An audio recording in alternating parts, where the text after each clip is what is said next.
everybody knows and loves the SM58, even if you think you don't. It's been the industry standard workhorse for close to 60 years now, but is it still relevant today? Let's find out.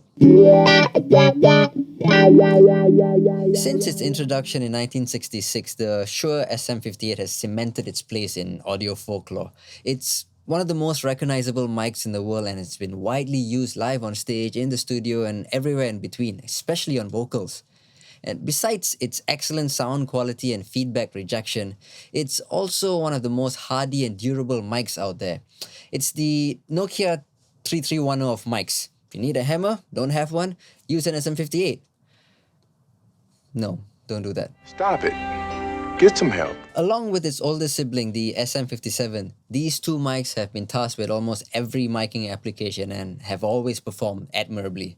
It's no surprise that they found their way into almost every audio engineer's list of must-have mics. They are both based on the same cartridge design, but the SM58 is designed for vocals and the 57 is designed for instruments. Between them, they cover pretty much all applications. But as we all know, rules are meant to be broken and there's so many ways to use the SM57 and the 58. But that, however, is a topic for another video. Let us know down in the comments if you'd like to see a 57 versus 58 video. In its 6 decades, the SM58 has hardly ever been redesigned. It's really a case of don't fix it if it's not broken. But with all the new advances in audio technology over the years, surely there must be a contender to the SM58's crown. And the answer is a resounding yes. The SE Electronics V7 is a similarly priced handheld vocal dynamic mic, and it boasts quite a few features that makes it a worthwhile alternative option if you're considering a SM58. Now let's look at 4 features that makes this mic a worthy contender to the SM58. First, the V7 has a supercardioid polar pattern compared to the cardioid on the SM58. Now this gives better separation and isolation in a live setting. It also helps allow more gain before feedback, which means you can push the vocals louder. The drawback of this is that if you have a vocalist that moves around a lot, while holding the mic, there can be some level dips and when you're not directly facing the mic. Secondly, the V7 also has less audible handling noise. And if any at all, it's really, really low. So the standard 80 Hz low cut on most mixers and preamps should take care of it. Or when recording, it should be fairly easy to get rid of it in post. And thirdly, perhaps the most important feature of the V7 is that it has an aluminium voice coil compared to copper on the SM58 and most other dynamic vocal mics. This gives the mic a very, very different sound characteristic. In the top end, it's brighter, more open sounding, and it captures the nuances of softer dynamics. It also has a mid-range dip around 6 kHz, removing most sibilance and harshness.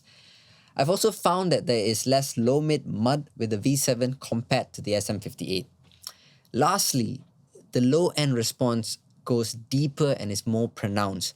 But what's really interesting is that it has less proximity effect, which means your voice won't get too boomy if you're too close to the mic.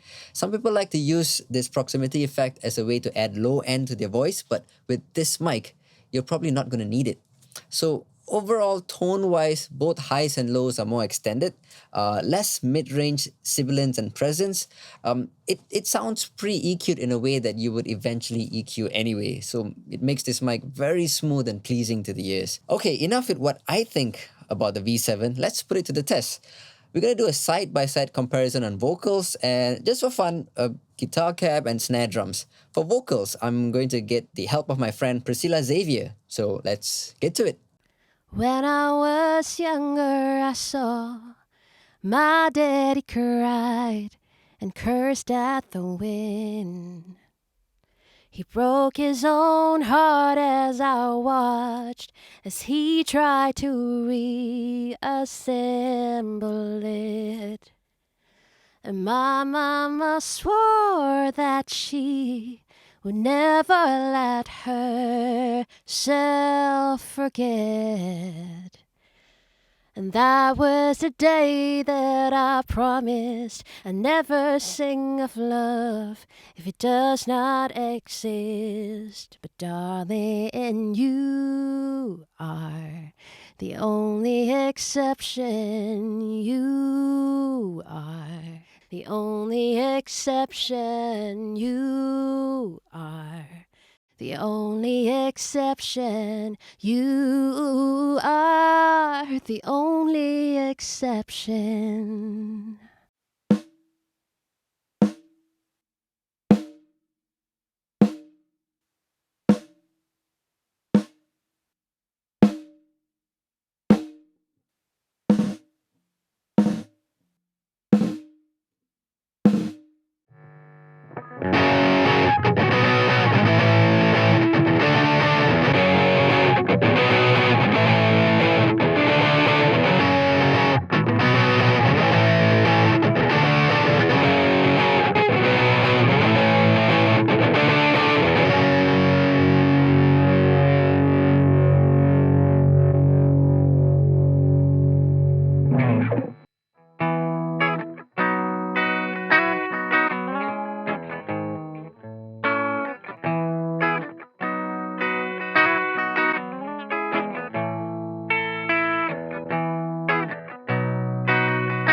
And so there you go. Two very different mics, both similarly affordably priced, both robust and well made. The only decision is which sound you prefer or which sound works better for you. And as with any personal vocal mic, always test the mic before purchasing. Sometimes even the most expensive mics just will not suit your voice. Every voice is unique and you will need to find the right mic for your voice. And you can always walk into Music Bliss, test the V7 and SM58 side by side for yourself. And if you already own an SM58 and you're just looking to add another or expand your microphone collection, I urge you, take a look at the V7. And as always, I hope you found this video informational. Thank you and see you next time.